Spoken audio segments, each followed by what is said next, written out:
let us also consider the whole week as a celebration of Gani's life, well lived, and his legacies to everywhere he went through. Ang daming hindi ko masasabi. Lahat na dinanas na kahirapan ng social watch. And si Gani walang kakibo-kibo yan, nagsisigarilyo lang yan. Si Gani kalmante lang, sasabihin ito, hindi ganyan. Ito yung gagawin ninyo. Ito yung sasabihin ninyo. Ito ang ating strategy. Ano lang siya, low profile. Palagay ko, yun ang importanteng napaka-importanting kontribusyon ni Gani, yung years of crisis namin. And there was Gani always suggesting all sorts of things para we could continue, and pinapakita niya na mayroon pang darating. Oo. Hindi tapos dahil wala ng pera si Social Watch. Yung ano niya, he knew all the time na Social Watch would really move forward. Isa yun sa legacy ni Gani. Legacy ang environment niya. Legacy ang humanity niya. Legacy ang literature. Pero yung humanity, huwag natin yang kalimutan. At maraming salamat, Gani. Hindi lang para sa akin, kundi sa ating lahat na mayroon siyang nakikita. I would like to think that Gani is still very much in our midst.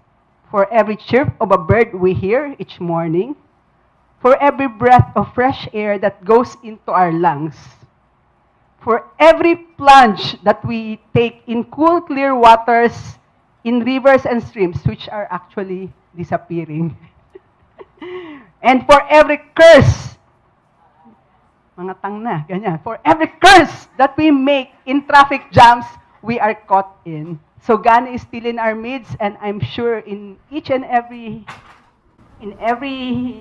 heart of everyone here, he would live on. Una ko na makilala si Gani sa Kilusan, no? At so kami yung mga nagdiliman commune, yung mga umaharap ng pag binabaril kami lalo kaming tumatapang. And yung in all of that, si Gani has been a solid kasama in all of this struggle. Somebody who's also very bright and very insightful pag nag-a-analyze ng mga issues. And yet, grounded all the time. At hindi siya nagbago kahit ano yung pwesto, ano yung mga naabot niya. Ganun pa rin. Si Gani na nakilala ko nung ako'y estudyante. Siya pa rin yung Gani na nakasama ko nitong bandang huli sa Earth Day Network, sa lahat ng ating mga ginagawa para sa inang kalikasan. Kadalasan po nakikita ko si Sir Gani doon sa penthouse, kumakain. Ako po'y lumalapit at nakipagkwento rin. Marami siyang mga bagay na sinasabi tungkol po sa gusto niya rin mangyari para sa mga magsasaka, mangingisda, sa kababaihan, sa mga kabataan. Yun po ngayon ang isa sa mga pagtitiyaga ko na napulot ko kay Sir Gani, na kung saan po ay para siya rin ang naging inspirasyon ko para po yung aming ginagawa ngayon ay mangyari. I actually was the corporate secretary of Earth Day until Gani got his illness.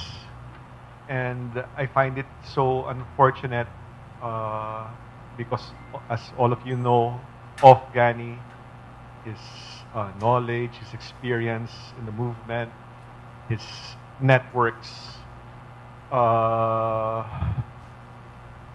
So we will definitely miss him. You know? There were so many things we still need to do, although Gani and Ed have been in the movement for decades. There still is a lot to be done that has to be done. And I guess all I can say as, the youngest in the group, who was also designated as to take over from Gani, big shoes to fill, is that we will continue, and we will just do our best in continuing in protecting the environment. And then there was an opportunity to work with PRRM. We went to visit him here in this building. Nag-meeting kami. And then Gani was at the head of the table. And parang sabi ko, wow, I'm going to be face to face with a legend. So I was a little bit nervous because I was afraid. I was thinking, ano kaya yung posture niya towards working with corporates? I wasn't sure. And so we talked about the project that we wanted to do. After that, when we started to go and visit the projects, I realized na hindi to legend. I think was the last trip that we took to. And I realized na tao lang si Gani, kabat na tao.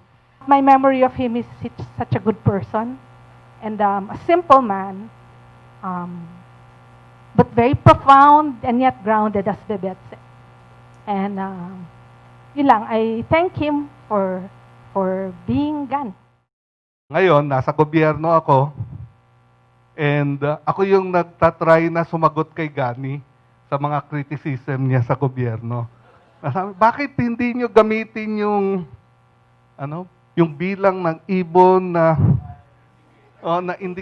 ba't nyo binibilang yung GNP, yung kung ano-ano. And I would try to say, okay yan, pero we have to use this. Pero yun yung naging dilemma ko kay Gani na how do you respond as government sa criticism mo nung bata ka? So, ang pagtingin ko ron sa naging relasyon, gawain ni Gani namin is full circle. Naguhit yung bilog ng relasyon na para kay Gani, hindi nawala sa kanya yung pagtingin sa tao, kaunlaran, at kalikasan. Sir Gani said something during the meeting. Talking to the younger people na parang, oh, you guys, just, you don't really have to collaborate. Just do your own thing. Don't care what anyone says. Kahit mag-isa ka, just do it. He's a fun guy because he's also a musician. He likes music. He supports Earth Day Jam. I think he has also fun when he goes to the jam. So, I mean, what can I say? Mag-iwan lang tayo ng upuan doon. Tsaka pag nandun, punta kayo huli ngayon sa April 26. Imagine niyo na lang nandyan siya. Tapos mag-dedicate na lang ako ng kanta. Baka po mabigyan din natin ng award. Many's the time I've been mistaken, and many times confused. Yes, and I've often felt forsaken, and certainly misused. Oh, but I'm alright, I'm alright. I'm just weary to my bones. Still, you don't expect to be bright and bon vivant so far away from home, so far away from home. At isa pang hindi ko talaga makakalimutan sa kanya, nung mga huli na naming pagkikita, ay nakuha pa niya po akong bigyan ng t-shirt. T-shirt po. Sabi doon sa t-shirt, same shit. Same shit. Tapos doon sa likod, different day. Yan talaga. Sabi ko, si Gani, talagang hindi nagsawa, walang hanggan ang kanyang pakikipaglaban para makamit natin yung tunay na pagbabago na matagal na nating hinaantay sa ating ekonomiya, politika at lipunan. Kaya, Gani, Saludo kami sa iyo. Hangang-hanga kami sa iyong buhay, pamumuhay at kabuhayan.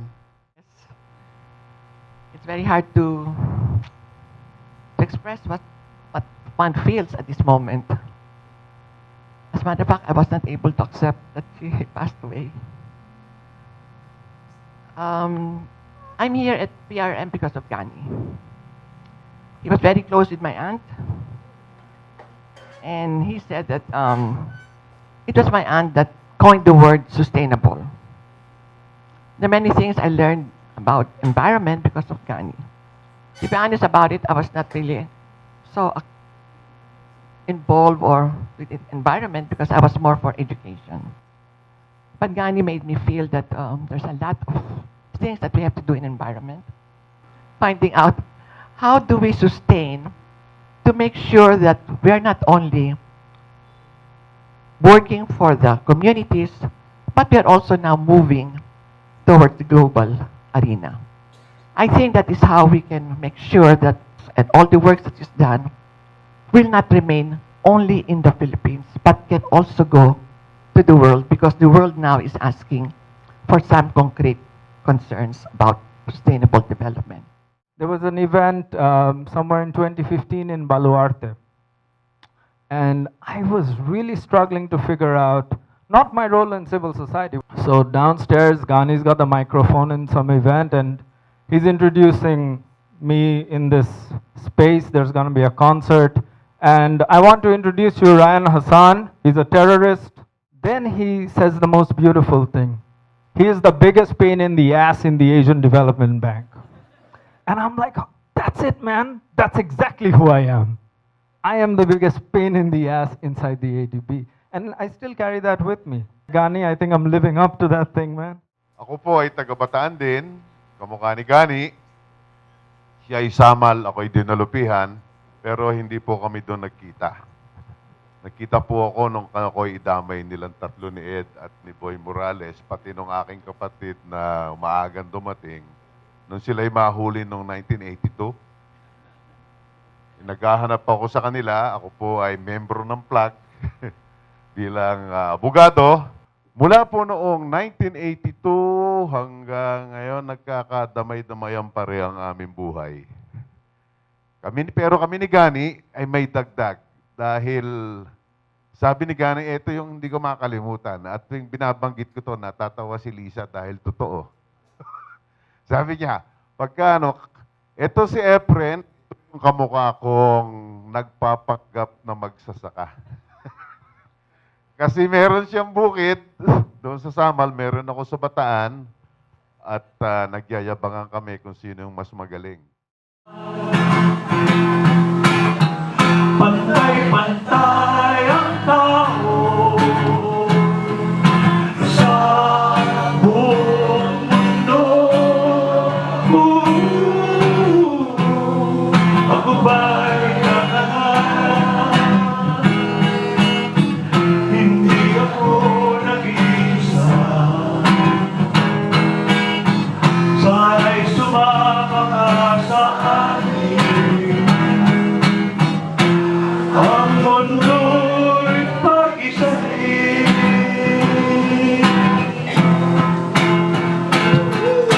Salamat. I'm probably the only one here, maybe because I'm also the oldest one here, who knew Gani as a young community organizer long before he joined PRM. That was in the early 70s. As far as I know, that is where he formally began to learn the methodology and perspectives of community organizing, which was people-based, people-led.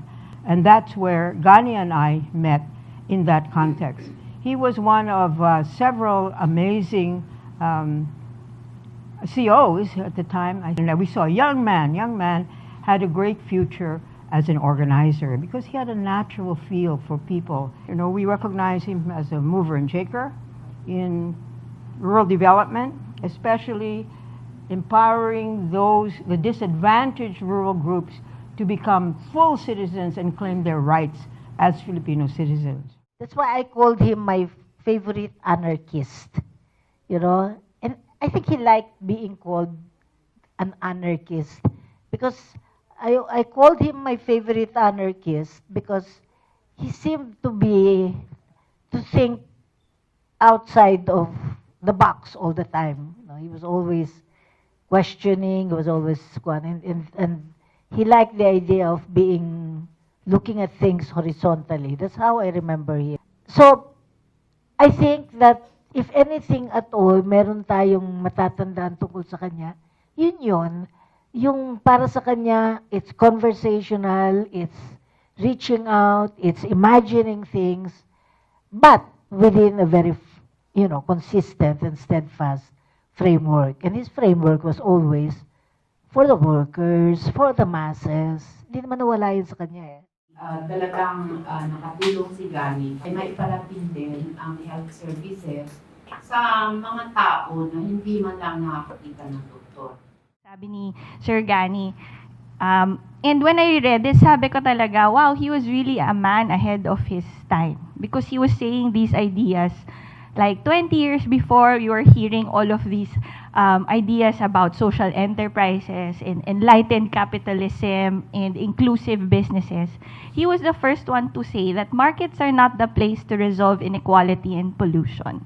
Diba? And he also said that social enterprises are rebels in the block. Diba? I really think that he is a visionary, and I just want to really say thank you for one last time. I still imagine that he's just there, like, looking at us na parang, oh, joke naman yan eh, masyado kayong seryoso eh. Diba? That he's always thinking that, at the end of the day, there is hope. At the end of the day, there's work to be done. Thank you. Siguro kung nandito si Gani ngayon, tuwan-tuwa yun kasi pasalamat siya sa TFD dahil inalagaan siya nung siya ay nakakulong. 2 beses siya nakulong eh. Yung first detention niya was 73 to 75. Bali, 3 years.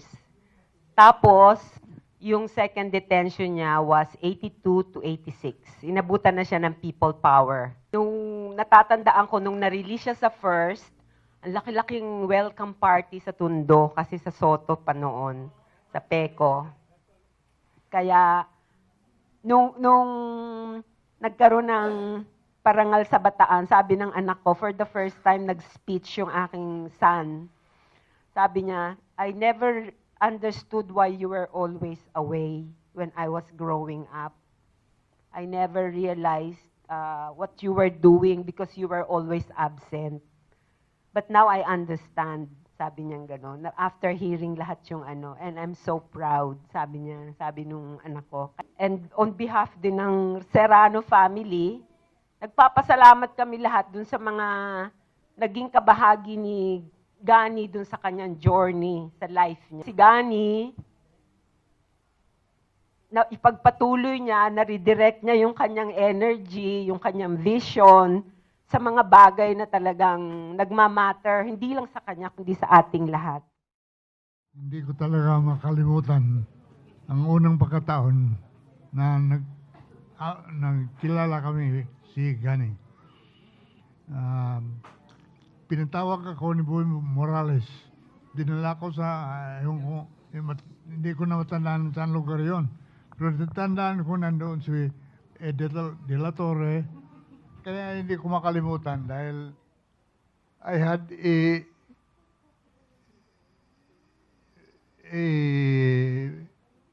bad image of Gani before I met him.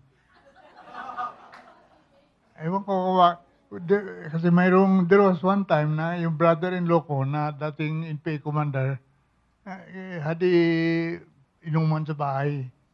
And natandaan ko kasi si Rolly Quintanar kasama pa doon eh. And pinag-usapan nila yung days when they were in YRC Detention Center sa Bonifacio. At nabanggit primero si Ralph Bailoses And then sabi, yung si Ralph Veloces at saka si Gani Serrano, yun ang mga dogmatista sa partido. Kaya nung nagkita kami ni Gani doon sa hideout ni Boy, yan ang aking impression. Pero I was very happily surprised at talking with him. He was exactly the opposite of a dogmatista. Basically, a second father to me and my sister. Our parents were not around much in our earlier years, the earlier years of our lives. He made sure that while our parents were fighting for a greater cause, we as children didn't feel left out. He has high aspirations for us. He expects much of us because he knows what we are capable of. At the same time, without being judgmental, he respects what we wanted and what we needed to do at any point in time in our lives. So I just wish we had more time with him. I wrote this November 2016. I was encouraged by Isa, the daughter of Tito Ted and Tita Manjet, to write my martial law story. So I did. Unfortunately, I wasn't able to share this to Tat, so I'm sure he's here. He will listen to me. So the title is, So Who is the Hero? My father, Isagani R. Serrano, was detained twice during Marcos regime from 1973 to 1975 and from 1982 to 1986, a total of 7 years. I was only 5 when he was arrested and the second time. 4 years of my childhood was mostly spent in Camp Crame, where he and many other political detainees were jailed. To be with my father, my younger brother Carl, and my mother traveled a long way to the camp every weekend without fail.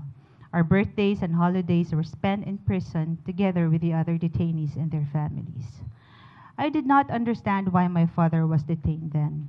So when my classmates and teachers asked why, I only say that he was arrested by Marcos. I actually felt embarrassed every time people ask because they might think my father is a criminal. Even if the reason is not clear to me at that time, I believe that he is a good person and prayed for his freedom every night before going to sleep. The Camp Crame days introduced me to a bigger family. I got to play with the children of other detainees. I watched and cheered my father playing basketball during camp tournaments. I joined the detainees in singing Beatles and Makabayan songs. I also remembered the small pond where we went fishing.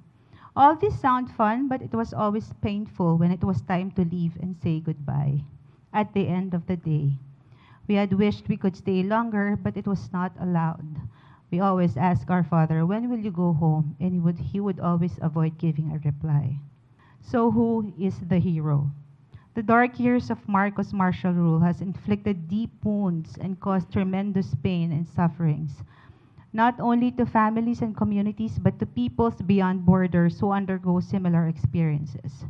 They are not forgotten, and those who experience such pain will not allow Marcos or anyone to repeat such terrible acts.